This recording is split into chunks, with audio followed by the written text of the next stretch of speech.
One, the problem of Nigerian economy started long time ago. So it's not something that was created after the coming of this government. It's something that has been there with us for decades. Successive governments have not been able to diversify the Nigerian economy, meaning that we have not been able to take agriculture very seriously. And this is perhaps one of the major problems of the northern leaders. Northern Nigeria is the food basket, is actually the food hub of this country. And these states have not actually invested massively in agriculture. In fact, they have not done what they are supposed to do in terms of transforming their agriculture. That's why agriculture still remains the way it was in the last decades, or even worse. And that is one. And that's why right now, one of the major contributing factors to the hyperinflation in the country is actually rising food prices. And why do you see your food prices increasing is because the food is not enough. Nigeria is food insecure. Regardless of what anybody tells you, Nigeria does not have enough food. Nigeria still has to rely on food coming in from other countries. Of course, our farmers are trying their best, but now with the level of insecurity all over the country, now farmers are even finding it difficult to go to their farms.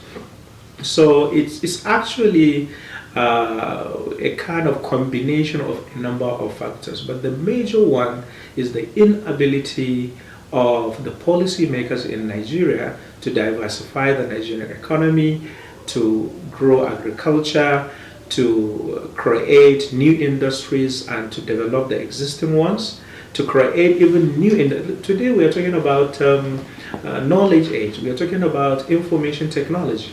So all these are expected to create or are expected to contribute to the economic growth of the country.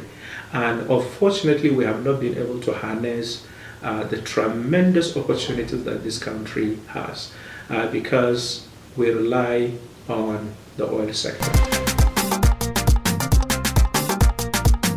Okay, the removal of fuel subsidy also did not start this year. It started many years ago. The last administration before they exited, they have already removed subsidy. Subsidy was there for only, I think, up to second quarter. So subsidy was already removed. What Tinubu's administration did was to reinforce that point and to make it categorically clear that they are not going back to the subsidy regime. But what we expected from this administration is that as you remove the subsidy, because of so many reasons, mismanagement and corruption and stuff like that, billions are being mismanaged. So we expected this government to say, okay, thank you very much for agreeing with us that to remove the subsidy, but now this is what we are going to do with the money that we have saved. This is where we're going to put it. And let people start feeling the impact of the savings that are actually accumulated from the removal of fuel subsidy. But in a situation where the subsidy was removed and people are not seeing the benefit of the removal, they are just feeling the pains. That's what is really contributing to the serious economic hardship that an average Nigerian is actually experiencing right now. Everything is very expensive, and it seems the government is not really does not have a clear path on where they want to drive the economy into. In fact, from what we are seeing these days is the government is neither here nor there. So I think what people need is reassurance, is leadership that is really focused and they have vision and they are determined and they know what they're doing, and to see credible efforts to really reduce mismanagement in the economy, and to also see seriousness in from the side of the government that they are willing to work with the private sector to really inject money and create good policies to actually reactivate our industries, to invest in our agriculture, and to invest in education and health and all the sectors that will really improve the living standards of an average Nigerian. There is no basis for comparison now because the last administration stayed for 8 years and this one is just about to clock 1 year. But one of the things that I'm going to say is that the damages that were done in the last 8 years is going to take us minimum of 10 years to clear. The last administration has done really, really badly in terms of economic management, in terms of governance, in terms of failure to diversify the economy.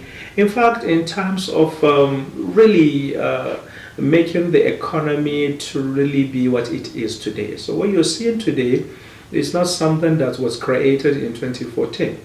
It's in 2024. These were things that were created, and to be fair to the last administration, some of the trend and some of the problems did not start with Buhari's administration. But the disappointment was the last administration was already aware of those problems.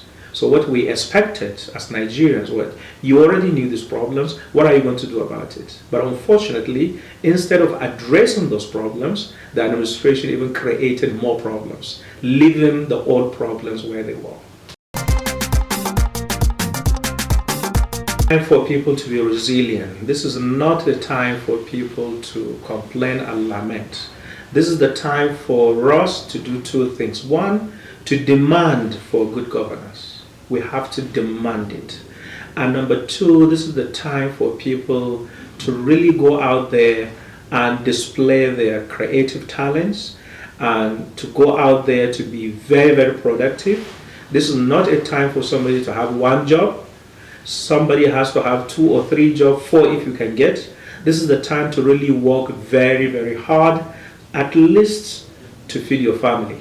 Because anybody who can feed his family today, in my opinion, is a hero.